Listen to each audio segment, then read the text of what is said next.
10 वर्षापूर्वी जेव्हा Bharat taste match खेळायचा तेव्हा सगळी टीम एकदम जपून खेळायची आणि वीरेंद्र सहवाग असा एक प्लेयर होता जो त्याच्याच धुंदीत खेळायचा आणि आज तसंच काहीसं घडलंय।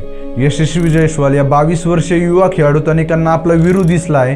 विशाखापट्टणममध्ये चालू असलेल्या भारत विरुद्ध इंग्लंड कसोटी सिरीजमधल्या दुसऱ्या मॅचमध्ये भारताने टॉस जिंकून रोहित आणि जयस्वालला खेळण्यासाठी उतरवले। इंग्लंडच्या बॉलर पुढे रोहित अवघ्या 14 रनावर कॅच आउट झाला। त्याच्या पाठोपाठ गिल, अय्यर सारखे धुरंधरही 40 रनाच्या वर खेळले पण नाहीत। पण पहिला बॉल खेळलेल्या जयस्वालने मात्र कमाल खेळ खेळला। वीरू स्टाईलने छक्का मारून शतक सुद्धा पूर्ण केलं। हे त्याच्या आयुष्यातलं दुसरं इंटरनॅशनल शतक होतं। त्याच्या चेहऱ्यावर जो आनंद झळकत होता तो अख्ख्या स्टेडियममधील प्रेक्षकांच्या काळजापर्यंत गेला होता। कारण यशस्वी जयस्वालने 12 वर्षाचा असताना घर सोडून क्रिकेटसाठी आझाद मैदानावर टेंटपासून त्या एका छोट्याशा बेकरीमध्ये राहिला होता। घरची परिस्थिती नसतानाही यशस्वीने आज खरंच यशस्वी होऊन दाखवलंय आणि आपण त्याच्याच धडपडीची स्टोरी पाहणार आहोत या व्हिडिओमध्ये। 10-12 वर्ष वय म्हणजे साधारण 5वी-6वीला आपण असतो तेव्हा आपल्याला काय कळतं बरं की करिअर काय असतं, ध्येय काय असतं, काहीच नाही। आपण मस्त ते दिवस एन्जॉय करत असतो।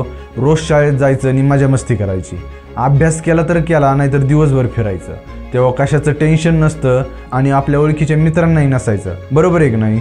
पण यशस्वीसारखे काही वेडेच असतात जे फक्त 10-12 वर्षाचे असताना सचिन आवडतो व वडिलांना क्रिकेट खेळायला आवडतं म्हणून घर सोडून हजारो किलोमीटर लांब मुंबईत राहिले येतात। आणि यशस्वीचे वडील पण किती जिद्दी असतील ज्यांनी यूपीतल्या भदोईमधील एका गल्लीतील एका छोट्याशा किराणा दुकानावर बसून पोराला एक मोठं क्रिकेटर बनवायचं असं स्वप्न बघितलं असेल। त्याची आई, भाऊ या सर्वांनी कसं एका छोट्याशा मुलाला एवढ्या मोठ्या शहरात पाठवले असेल आपण त्याचा आज विचारही करू शकत नाही। यशस्वीने जेव्हा ठरवलं की आता क्रिकेटच खेळायचं तेव्हा त्याला मुंबईत आल्याशिवाय पर्याय नव्हता। कारण मुंबई एक असं शहर आहे ज्याच्या गल्ली गल्लीत मोठमोठाले क्रिकेटर तयार होतात। पण मुंबईत राहायचं, खायचं, प्रॅक्टिस या सगळ्यांचा खर्च पुरवण्याची परिस्थिती त्याच्या वडिलांची नव्हती। म्हणून जयस्वालनी मामा मुंबईत राहतात, त्यांच्याकडे काहीतरी सोय होईल या आशेने त्याचे वडील व यशस्वी दोघे 2012 मुंबईत येतात। पण मामाकडेच राहायला जागा नाही हे कळल्यावर मात्र निराश होतात। पण त्याचे मामा एका बेकरीमध्ये त्याला नोकरी लावून तिथेच राहण्याची सोय करून देतात। आपल्यासारख्या 10 वर्षाच्या मुलाला क्रिकेटची प्रॅक्टिस करायला मुंबईत आणलं असतं आणि बेकरीत कामाला लावून दिलं असतं तर त्याने कसला राडा केला असता। पण यशस्वी लहानपणीपासूनच एकदम समजूतदार व परिस्थितीला जाणणार होता म्हणून त्याने कसलीही तक्रार न करता जवळजवळ 1.5 वर्ष तिथं राहिला आणि काम केलं आणि मोकळ्या वेळेत आझाद मैदानावर क्रिकेटसुद्धा खेळला। तो एकदा क्रिकेट खेळायला लागला की त्याचं मन इतकं रमायचं की त्याला वेळेचं, भुकेचं किंवा इतर कोणत्याही गोष्टीचं भानच राहायचं नाही। पण हे रोजच व्हायला लागल्याने त्याच्या बेकरी मालकाने त्याला नोकरीवरून काढून हाकलून दिलं। यशस्वी त्याच्या एका इंटरव्ह्यूमध्ये या गोष्टीबद्दल सांगताना म्हणतो की त्यावेळेस जे घडलं तेव्हा मी एकदम हारलो होतो। आता त्याला वाटलं होतं की बास, क्रिकेट सोडायचं आणि घरी जायचं। हीच ती एक वेळ होती जेव्हा यशस्वीने क्रिकेट बंद करण्याचा विचार आयुष्यात पहिल्यांदा केला।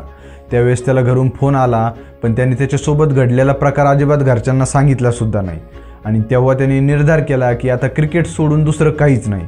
तो रोज आझाद मैदानावर क्रिकेट खेळायचा आणि रात्री पाणीपुरी विकायचा, कधी मैदानावर अंपायर व्हायचा, बॉल आणून द्यायचा, अशी छोटी मोठी कामं करून थोडेफार पैसे मिळवायचा आणि घरून आलेले काही पैसे असायचे याच्यातच तो त्याचे जेवण करायचा व रात्री मैदानावरच्या एका कोपऱ्याला झोपायचा।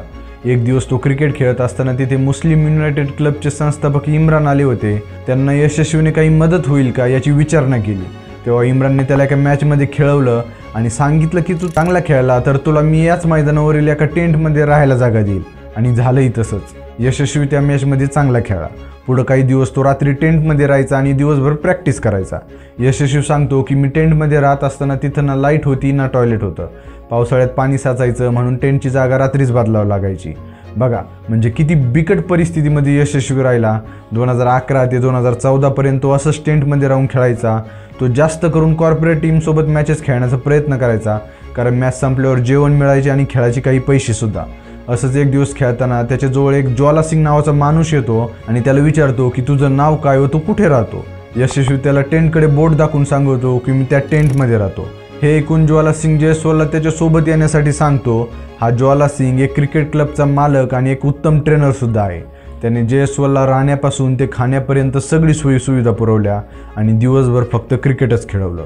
यशस्वी आजही सांगतो की ज्वाला सिंग माझ्या आयुष्यात आले नसते तर मी आज इथे नसतो। त्या माणसाने कसलंही नातं नसताना, ओळख नसताना यशस्वीला एवढं सगळं दिलं आणि तिथूनच जयस्वालचे दिवस बदलले।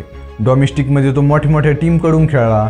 विजय हजारे ट्रॉफी, मुंबई अंडर-15 अशा लीगमध्ये सुद्धा त्याने जागा मिळवली. अनेक रेकॉर्ड रचली. 2020मध्ये साऊथ आफ्रिकेत झालेल्या अंडर-19 टीमचा तो एक भाग सुद्धा बनला आणि तिथूनच त्याला खरी लाईमलाईट मिळाली. त्याच वर्षी राजस्थान रॉयल्सने तब्बल 2.5 करोड रुपये देऊन त्याला विकत घेतलं. ज्या यशस्वीला एका टाईमचं जेवण कसं करायचे याची चिंता असायची, त्याने त्याच्या मेहनतीवर जिद्दीने सगळं मिळवलं होतं आणि आज त्याच यशस्वीने भारतासाठी 179 धावांची नाबाद खेळी केली आहे. आज त्याचे वडील, आई, भाऊ, ज्वाला सिंग या सर्वांना धन्य झाल्याची अनुभूती झाली असेल. मी जेव्हा यशस्वीबद्दल व्हिडिओ बनवण्यासाठी माहिती शोधत होतो तेव्हा मला त्याचा लल्लन टॉप चॅनलवर इंटरव्ह्यू भेटला. त्यात त्याच्या बोलण्यावरून, त्याच्या हावभावावरून तो किती शांत, संयमी आणि सगळ्यात महत्त्वाचं म्हणजे परिस्थितीला जाणून सगळं सहन करणार आहे हे कळालं. आज त्याचा खेळ पाहून अनेकांना वाटलं असेल की हा खेळाडू भविष्यात खूप काही मिळवेल आणि नक्कीच मी सुद्धा त्याच मताचा आहे. बाकी आज आपल्याला यशस्वीच्या आयुष्यावरून खूप काही गोष्टी शिकायला मिळाल्यात. जसं तुमचं ध्येय अंतिम असलं की त्यासाठी तुम्हाला तुमच्या आवडत्या गोष्टींचा वेळ आली तर त्यागही करावी लागेल, तरच तुम्हाला ध्येय प्राप्ती होईल. तुम्हाला काय वाटतं, यशस्वीच्या आयुष्यातून तुम्हाला अजून काय शिकायला मिळाले हे मला कॉमेंटमध्ये सांगा. व व्हिडिओ आवडला असेल तर लाईक, शेअर आणि चॅनलला सबस्क्राईब नक्की करा. भेटूयात पुढील व्हिडिओमध्ये. धन्यवाद.